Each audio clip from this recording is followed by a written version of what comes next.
Nurture and support. Nurture and support. This is a podcast theme song. And it's really short. Nurture and support begins in 3, 2, 1. Hello again, and welcome back to another episode of Nurture and Support. I'm Mel at Karmic9, and this is going to be our first show of 2016. Yay! Wow, I guess you're right. Yes. Yay. And I will be then, as I am now, Kelly Toole at KELLYTHUL on Twitter. All right. So I hope everybody survived the holidays. They're finally over. And I'm sure, yeah. And we post these automatically because we're not going to get up and do it, but automatically around 5 or 6 a.m. Central Time. So I'm sure you all are getting up early after New Year's Eve to get your nurture and support. So grab a cup of coffee and sit back and enjoy. Right, because my recommendation this week is actually going to help you with that massive hangover. It's uplifting and will make you laugh and take your mind off the pain. There you go. I can use this. I think you might be surprised about my recommendation this week, Kelly. I think most people would be surprised. So, a little background. The other day, I was feeling a little mopey, feeling a little sorry for myself. I asked my Twitter friends for a happy Netflix show movie that I could watch. I saw that, and sorry I didn't offer anything up. So I'm a bad person. That's okay. And I got several very helpful responses. I had actually forgotten that Scrubs was even on Netflix, and that's a funny show. I tend to go for the dark, dreary shows where people die a lot. So I actually got Unbreakable Kimmy Schmidt as several recommendations, and I had seen on Twitter where a lot of people really love that show. I'm not a sitcom person. I don't do a lot of comedy that's outside of my sci-fi movies. So I really hadn't paid all that much attention to this show because I kind of thought the premise was a little silly. If you've not watched it like me and you've looked at it, it's about a girl who is rescued from an apocalypse cult. She has lived underground in an underground bunker for 15 years and decides to start her life in New York City. And one assumes hilarity will ensue. So these kind of things seem a little silly to me, contrived laughter, stereotypes, etc. and so forth. But I gave it a shot. I was like, it's a 20-minute episode. If I hate it, I'll go find something that'll make me cry and depress me more to go watch. So I started watching it, and I was laughing immediately. If you haven't watched this show, the very first episode, what becomes the theme song for the show, is a viral video type thing that they make as the breaking news of these women being saved from this bunker. And it's hilarious. It's absolutely hilarious. I need to find it for a ringtone because I just love it. But this is not slapstick comedy, kind of like I was afraid it was going to be. It's really very witty, and it's actually... It kind of has a moral. A lot of sitcoms don't have an overarching storyline going on where they're telling you about having an actual moral to the story. It's all about, each episode is its own constructed little world. So this one, she's rescued from a bunker where she has been for 15 years. She was abducted as a child. And by Reverend, oh my gosh, let me find his name. Reverend Gary, just a second. Busey. No. Okay. Richard Wayne, Gary Wayne. That's his name. They're from Dursville is where she was abducted from. And several of the other girls that were in there, there's 4 total. She was in the 8th grade when he put her in this bunker. There was another young girl that was in this bunker. One girl voluntarily joined the cult, and he kidnapped a maid that he tricked into coming over to clean his house. And she's Hispanic and older, and in 15 years never learned English in this bunker with these white girls. At least that's her story, and she's sticking to it. Yeah, she probably understands everything. Yes. And they're in like Little House on the Prairie outfits. They're not supposed to be showing any skin.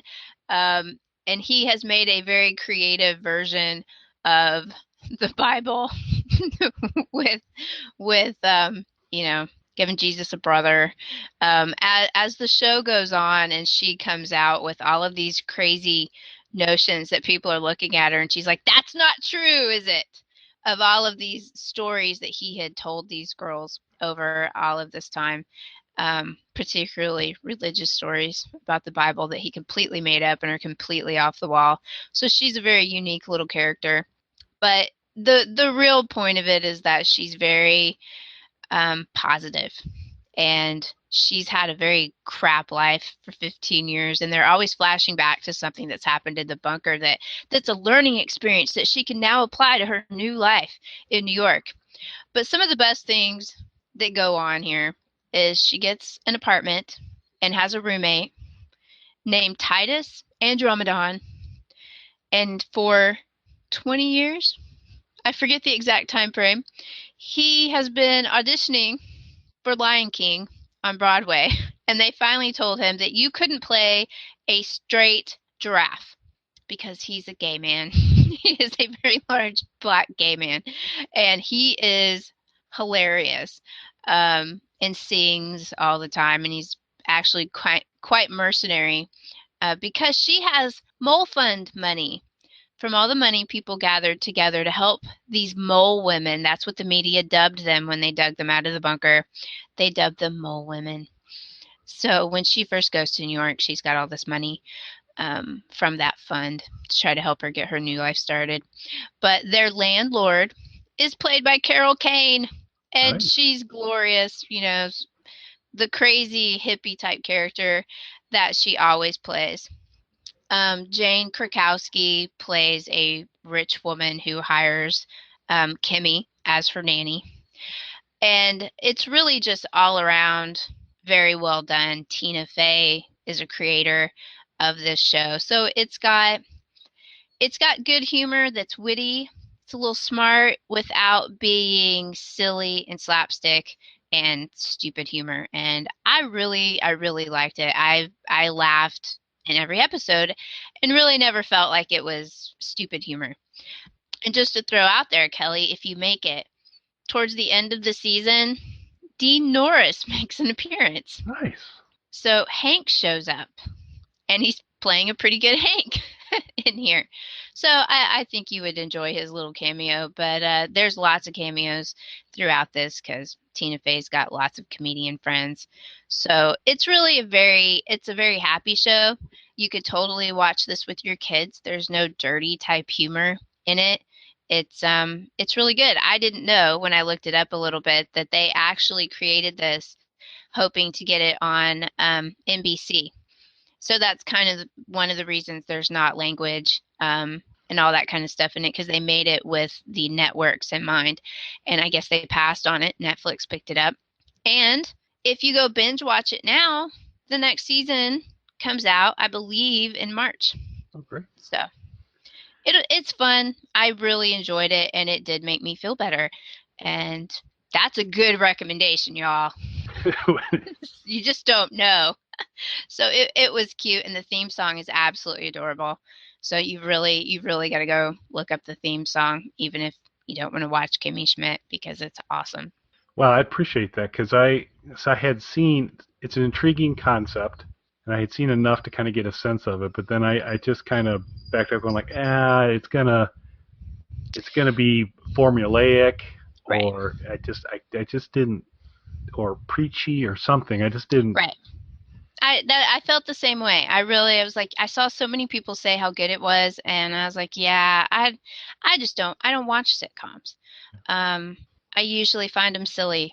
I keep using that word, but it's the truth. I usually find them just really silly and boring. And This one was not. It's really fun while being happy. She is a really happy person. I mean, she's trying really hard to be happy. It's not that she's an annoying happy that you want to kill. She's trying really hard to be happy, and she has days where things aren't going well. But the humor in it is just really amazing because she's clueless. She didn't get through the 8th grade. She goes and buys little light up Skechers tennis shoes because those were hot when she was free the last time she saw daylight. So it's cute. I like it. Cool. I will definitely be. I like the little 20-minute bites too, because you can start to make your way through that pretty quick. So what's a season run? 13. I believe there were 13 episodes. I think. Let me see here. Yep, there were 13 in season 1. I don't know if season 2 is going to have more, but we'll find out soon. They already have all of the cast credits up on IMDb for season 2, so they're giving all of that away. But it was really good. Cool. I think you might like it, Kelly, even though it's about a mole woman. I think I like the sounds of it. It sounds pretty fun. So cool. Well, after you're done binge watching that, you're going to probably just kind of want to do that. So you'll have to get to my recommendation after, because my recommendation will also allow you to do some binge watching. Unfortunately, unlike Mel's, where if you've already got your Netflix account, it's kind of free. Mine's not free. So you have to go out and buy this. But my recommendation for this week is the Blu-ray edition of season 1 of Better Call Saul. So that is out and available in the stores. Is it? Yes, it is. I missed that. How did I miss that? It's been out for a little bit. Not too long, but it's been out for a little bit. Amazon failed me because they like to tell me these things, and I didn't know that. Yeah, you looked a little perplexed there. I thought either my mic had cut out or... No, Amazon failed me. I'm going to have to get on to them about that. So as some listeners may know, Mel and I are pretty big Better Call Saul fans. In fact, we do a show after Better Call Saul to kind of talk about it, along with our good friend Mike. And we're in the process of figuring out how that's all going to work for next year. We're going to definitely do something again, A Saul and Battery. Exactly how, we'll keep you posted on that.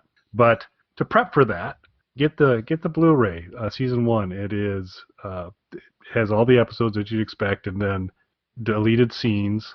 And one of the best ones early on, as the story goes through, in Better Call Saul starts off with Saul Goodman was actually Jimmy McGill. Kind of a little better guy than Saul Goodman, kind of a lot better guy than Saul Goodman.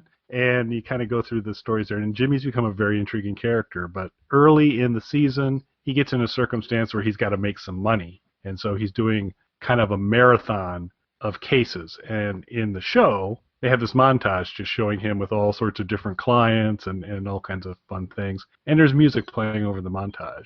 Well, it turns out what they did is they had Bob Odenkirk kind of come into this courtroom, and they said, okay, just improvise, just talk. None of this is going to be on camera, and just riff and go. And so you get 3 separate defendants and prosecutors, and Bob Odenkirk just going crazy on all sorts of, just starts spinning a story about the one guy.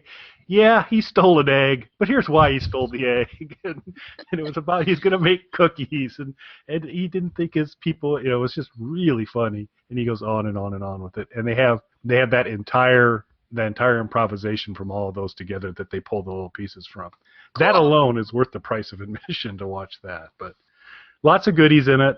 You get director commentary across all of them. They do a really nice job of mixing it up in terms of who's on there. Vince Gilligan's on it a lot. Peter Gould's on it a lot, as you'd expect. Bob Odenkirk's on it some. Actually, he hasn't been on quite as much as I would have thought. Ray Seahorn, who plays Kim, who's awesome. Really likable person and it comes across through there. And Patrick Fabian, who plays Howard Hamlin, who's hilarious. Lord Vader. And he's just really fun to listen to. So this seems like a very genial guy. And there's a big long scene where Chuck's in the hospital and it's Kim and Saul. And they were talking about, this is a pretty long scene and all that. And they go, and then Howard's going to come in a second. And he goes, hey, weren't you just down the hall? And he's, yeah, I was just down the hall waiting. So what were you doing to kind of prepare? And he goes, well, I was just sitting there going like, man, they're going on a long time. This show needs a little Howard right now. When are they going to be done? And he was just going through, and he is really cool. So they're really fun, likable people. Our good friend Julianne Emery comes on, particularly on the first Kettleman episodes, and they talk a lot about the Kettlemans throughout. Cool. But you get in the director's commentary all the little goodies, all the little kinds of things they did to go on. You start to see what a kind of a mutual admiration society this is between the writers and the actors and everybody. Everybody really seems to think quite a bit of each other, very supportive and good. Jonathan Banks, who's always a hoot to hear on these things, is good. There's a standalone, in some of the extras, there's a standalone section about the evolution of Mike and the backstory of that. There's stuff with Michael McKean and Bob Odenkirk talking about Chuck and Jimmy and the brother relationship and all those types of things. And it's just really cool. So if you're a fan of the show, of course, you got all the shows. You got the commentary, which is great. You got a lot of great special edition stuff as well. And you also get the actual first table read of Uno, the first episode, where they've got basically all the actors around and they're reading through it. And that, they throw those on Blu-rays a lot. And it's kind of fun to see that. So it's really cool. I think you can make your way through Mel's recommendation first and then just pop that in a little bit later. And you've got something else to watch, but I think it's worthwhile. It's a Blu-ray. It also comes, at least the version I purchased, comes with ultraviolet and high-def digital copy as well. That's cool. I've not had the greatest luck with ultraviolet yet, and so it's a complex series of logins and things that I've never quite cracked the code on yet. I haven't had any problems. Okay. Well, I've got a pretty big later. I've got a pretty big ultraviolet library. I shunt most of them over to Vudu, so I have most of my stuff in the same place. But you can hook them up to all sorts of things. Even the Disney store, the Disney Anywhere, when you buy any of the Marvel movies or anything owned by Disney, you can now port those over to your other accounts, which is something they hadn't let you do before. Nice. Yeah. So, but yeah, I'm going to have to get that. Now, I don't know, guys. The second season starts up here real soon, so you might need to go do the Better Call Saul first to make sure you get all of that goodness in before the new season starts. So yeah, definitely. Get caught up and then join us when we'll be doing some stuff. Oh, and of course the other bonus thing is as you go through the Blu-ray, you can go onto YouTube or to our blog and pull up the past A Saul and Battery episodes where we talk about each one as well. So you have even additional bonus content not available on the Blu-ray, but available through the power of YouTube and our blog. Yes. And of course, there's links all over the website to that, but we'll put up another link. Happy to, because those are free. Just to make y'all happy. Cool. I don't know how I missed that. I really don't. I've been crazy. It's been a crazy month. I guess I totally missed it. I usually have that stuff pre-ordered so that I get it delivered and don't have to remember when it comes out. So I totally dropped the ball there. I'm going to have to fix that as soon as we finish this show. There you go. Yeah, and the table read's really fun too because Lars and I can't remember what the two tall brothers, the Skeeter brothers, they're at the table read and they're funny. They're good. So it's just kind of cool when they're reading. We got our ways, yo. All kinds of things there. They were really hidden gems. They were great. I had going back through it again. I had forgotten how that was a pretty strong first season. That's a lot of fun stuff and kind of all over the place in terms of some absolutely hilarious stuff with some of Jimmy's potential clients and some things that go on there, and then some pretty dark stuff too as well. So it's they covered all the bases there. So. Check and then it out after you get depressed, at the end of Better Call Saul, you can go watch Unbreakable Kimmy Schmidt to cheer yourself up again. There you go. That's right. I think that scenario works because y'all need to. If you haven't watched Better Call Saul, then you need to go watch it. Watch all the extras on the Blu-ray, and then Unbreakable Kimmy Schmidt isn't going to go anywhere. It's a Netflix show. They're not going to get rid of it. So go check that out because you need to be prepared for the second season of Better Call Saul. Absolutely. Which I think its first episode airs the day after The Walking Dead comes back. So it's like Walking Dead comes back on February 13th or something like that. I don't know. And then it's the 14th. I don't know. It's the Walking Dead's on a Sunday. It looks like Better Call Saul is going to continue to run on Monday nights. Monday. So it's coming soon. Cool. All right. So for social media recommendations, I have another one this week, only it's not mine. I completely failed to see a message that one of our faithful listeners, Teresa Hazel, sent to me on Instagram, and it's for an Instagram account called SadAnimalFacts. And what she says about it is it's drawings that are sad yet adorable at the same time, all featuring animals of different varieties. So I've looked through their account. It's really rather cute. And if you're an Instagram user, I think that you will really, really enjoy their hand-drawn sad animal facts. So check that one out. We'll have a link on the blog post to it, so you can go add it to your Instagram account. Excellent. And I have an awesome recommendation for this week on social media. It's a Twitter account, and the Twitter account, the handle is at Gallifrey, and that's at GAILEYFREY at Gallifrey. Burr Shot First is the name on the account, which is kind of ironic because this individual, I love her bio. She says her bio reads, writer, reader, eater of breads, shrill feminist harpy, bad influence, armadillo, baguette. What were we making lists of again? And she's out in Oakland, California. And apparently she had never seen Star Wars. So right before Christmas, she watched the entire original trilogy and live tweeted it on Twitter. And it is magical. It is just the most enjoyable thing ever. To have someone who has no frame of reference at all, but does have a frame of reference to Indiana Jones, does have references to Harry Potter, and all so it has all these other things. And so just watching her process the way through this is just the simply most amazing thing in the world. Vader, so she starts naming people kind of through the whole thing. Mm-hmm. Vader is Space Voldemort. What endeared her to my heart forever would be the Ewoks, or she calls them the Murder Bears. The Murder Bears. And basically calls Luke, Han, and Leia through the whole thing. Well, these were basically space criminals. They went and killed a bunch of people so she's kind of pulling for the Empire through most of this because they've got capes, which I think are very cool. She likes Space Voldemort. She likes Grand Moff Tarkin quite a bit. And she thinks Luke is the whiniest thing in the world. Yes. And you just kind of watch her go through the progression of, what's this thing with everybody losing arms? Everybody seems to be losing arms, and those types of things. It's because they can replace them. They're expendable. Yeah, and it is so it is just so funny, and you basically you watch her go through the whole movie, and then early on she's sharp. Because early on, this is like the one tweet just before it was, the door to the rebel ship's blowing up. This is awesome. Who are these dope-ass white robot soldiers with red lasers? And then her next tweet is, these are mediocre shots at best. So she picks up on some things pretty quick. Yes. So her real name is Sarah, but she's Gallifrey by Twitter handle, Burr Shot First.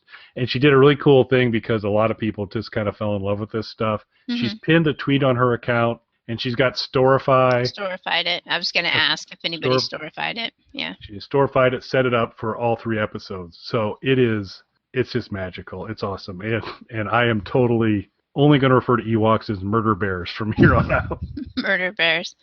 I liked that about the Ewoks, though. I saw some people complaining about that when Chuck Wendig's book came out. He makes a reference because one of the characters defects from the Empire at the Battle of Endor. And that was one of the things that, in a very brief description, they make it very much sound as if the Ewoks were eating the stormtroopers that they had killed, and there were all these fanboys arguing about how that wasn't true. They didn't do that. And I'm like, I watched the movie again. When I watched Return to the Jedi, I'm watching it and I'm going, Well, they were getting ready to eat Han, Yeah. so why wouldn't they be eating the stormtroopers?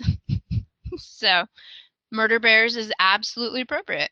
Yes, indeed. And she kind of picks up quite a bit, um, quite a bit on the cannibalism, or not I mean the carnivorous nature of the murder bears. Yes. And, including tweets like, the murder bears just attacked an infantryman who was clearly holding his hands up in surrender. Come on!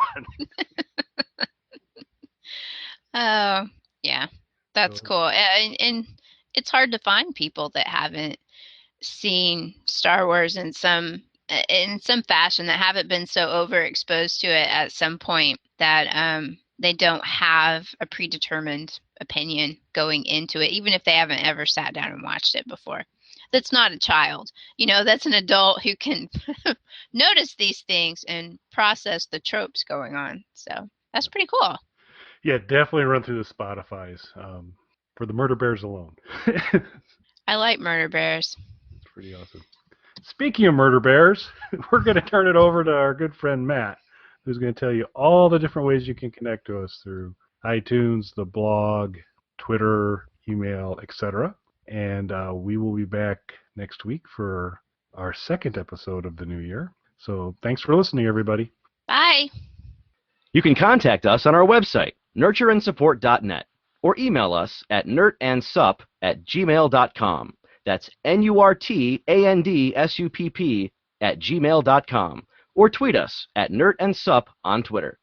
You can also catch Nurture and Support on YouTube. Just search Nurture and Support or Kelly Tool. Nurturing and supporting Journey.